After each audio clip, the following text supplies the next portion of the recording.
আসসালামু আলাইকুম। আজকে ঢ্যাঁড়সের ভীষণ মজার একটা রান্না শেখাবো।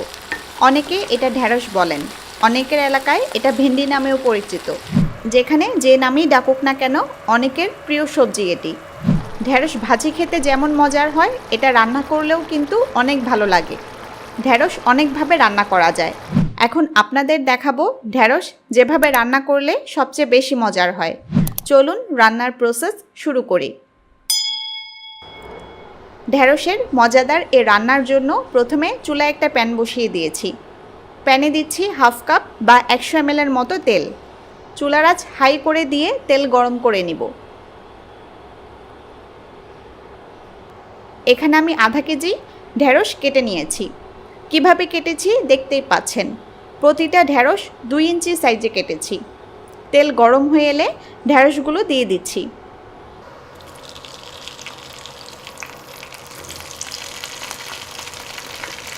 ঢ্যাঁড়স দিয়ে সাথে সামান্য লবণ দিচ্ছি সামান্য হলুদ গুঁড়া আর দিচ্ছি সামান্য মরিচ গুঁড়া। এবার নেড়ে নেড়ে ঢ্যাঁড়সগুলো তেলে ভেজে নিব। চুলার আঁচ হাই করে রাখতে হবে। ঢ্যাঁড়স দিয়ে যে কোনো রান্নার আগে এভাবে প্রথমে তেলে ভেজে নিতে হয়। এভাবে ভেজে নিলে ঢ্যাঁড়সে যে আঠালো কষের মতো থাকে তা চলে যায়। দেখুন ঢ্যাঁড়স থেকে অলরেডি কষ বের হতে শুরু হয়েছে। অনবরত নেড়ে নেড়ে ঢ্যাঁড়স ভেজে নিতে হবে। ভাজতে ভাজতে কিছুক্ষণ পর দেখবেন ঢ্যাঁড়স থেকে কষ চলে গেছে। 5-6 মিনিট ঢ্যাঁড়স ভাজলেই দেখবেন কষ চলে গেছে। আর ঢ্যাঁড়সের গায়ে ভাজা ভাজা হালকা একটা দাগ লাগবে। তখন ঢ্যাঁড়সগুলো উঠিয়ে নেবেন। আমি ঢ্যাঁড়সগুলো উঠিয়ে অন্য একটা পাত্রে নিয়ে নিচ্ছি। বেশি ভাজবেন না, এতে ঢ্যাঁড়সের গায়ে ভাজা দাগ বেশি লাগবে। ঢ্যাঁড়সের সবুজ কালার নষ্ট হয়ে যাবে। ঢ্যাঁড়স উঠিয়ে চুলার আঁচ কমিয়ে মিডিয়াম করে দিব। আর অবশিষ্ট তেলে আরও কিছুটা তেল দিয়ে দিব।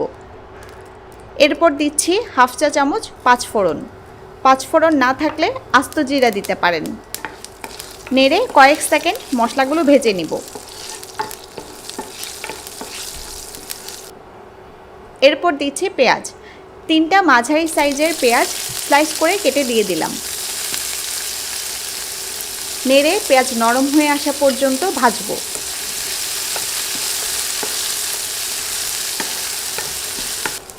দুই 3 মিনিট পেঁয়াজ ভেজে নিয়েছি।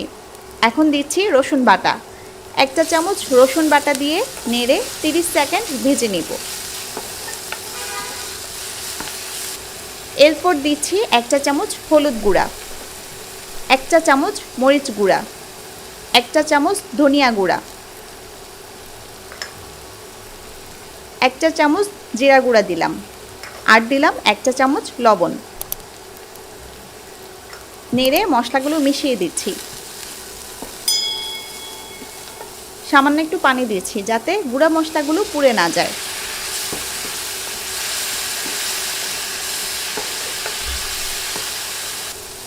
এরপর দিচ্ছি টমেটো। 3টা মাঝারি সাইজের টমেটো কেটে দিয়ে দিলাম। নেড়ে একটু ভেজে নিচ্ছি। এবার পানি দিচ্ছি। আধা লিটারের মতো পানি দিচ্ছি। পানি দিয়ে একটু নেড়ে চেড়ে ঢেকে দিয়ে কিছুক্ষণ রান্না করব।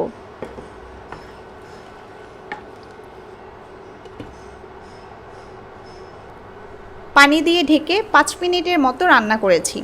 টমেটো প্রায় গলে এসেছে। এখন আগে থেকে ভেজে রাখা ঢ্যাঁড়স দিয়ে দিব। সাথে 4টা আস্ত কাঁচামরিচ দিয়ে দিচ্ছি। ভাজার সময় ঢ্যাঁড়স কিন্তু কিছুটা সেদ্ধ হয়েছিল। ভাজা ছাড়া কিন্তু ঢ্যাঁড়স রান্না করতে যাবেন না। এতে ঢ্যাঁড়সের কষ রান্নায় যোগ হয়ে স্বাদ বিশ্রী হয়ে যাবে। দেখতে ও খেতে কোনোটাই ভালো হবে না। নেড়ে দিয়ে ঢেকে রান্না করব। ঢ্যাঁড়স দিয়ে 7-8 মিনিট রান্না করলেই হবে। আমার রান্না প্রায় শেষ। ঢ্যাঁড়স সেদ্ধ হয়ে গেছে। ঝোলও একদম পারফেক্ট আছে। এর বেশি রান্না করলে ঢ্যাঁড়স ভেঙে গলতে শুরু করবে। এখন চুলা অফ করে রান্না শেষ করব। হয়ে গেল ভীষণ মজার ঢ্যাঁড়স রান্না। যারা নিরামিষ কিছু রান্না করতে চান অথবা ঢেঁড়স পছন্দ করেন তারা এভাবে ট্রাই করতে পারেন। এ রান্না মাছ মাংসের মতোই খেতে অনেক অনেক মজার হয়। আরও অনেক মজার মজার রেসিপি আমার চ্যানেলে আছে, ঘুরে দেখতে পারেন।